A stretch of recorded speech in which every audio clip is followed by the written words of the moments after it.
After 77 years, man who betrayed Anne Frank to the Nazis discovered.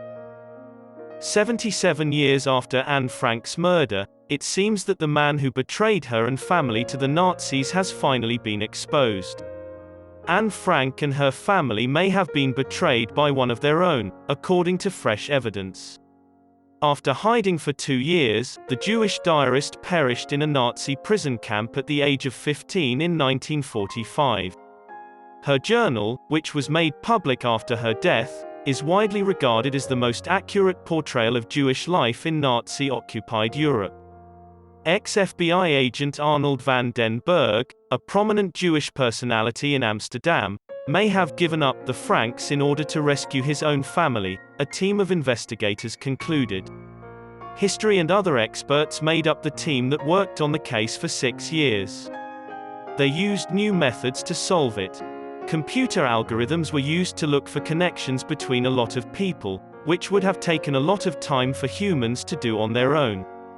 A member of the Amsterdam Jewish Council, van den Bergh enforced Nazi policies in Jewish communities. Nazi concentration camps took the members of this group in 1943, when it was abolished.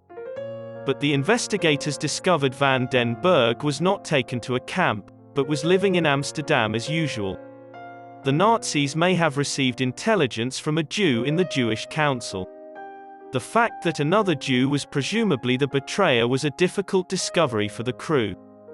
There was further evidence that Otto Frank, Anne's father, may have known and concealed this information. They discovered an anonymous message to Otto Frank naming Arnold van den Bergh as his betrayer in a prior investigator's files. According to Mr. Pankoke, who spoke to 60 Minutes about the incident, it may not have been made public due to anti-Semitism. In 1950, according to Dutch daily De Volkskrant, van den Bergh had passed away. The Anne Frank House Museum expressed its admiration for the investigating team's efforts in a statement. According to Ronald Leopold, the organization's head of research, the new findings have provided useful data and a compelling theory worth exploring further. The museum said that it was not actively engaged in the study, but that it had provided the team with access to its archives and the museum. Confusion has naturally ensued over these assertions, which are tied to one of the most tragic and significant times in Dutch living memory. A list of Jews in hiding would have revealed sooner rather than later, according to Amsterdam University's retired Holocaust and Genocide Studies professor Johannes Huwink ten Kate.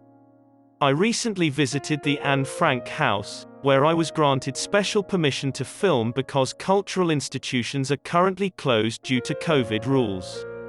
I was startled by the stillness as I climbed the little stairwell hidden behind the old bookshelf that led to the hidden annex. The far right has gained strength and influence in the Netherlands, which has become more polarized. Dutch society was oppressed and prejudiced by fascists, and Anne Frank serves as a cautionary tale of what might happen when fascists take power. We may never learn the name of the betrayer, but this story serves as a warning about what mankind is capable of when it is at its darkest hour, even if there is some skepticism.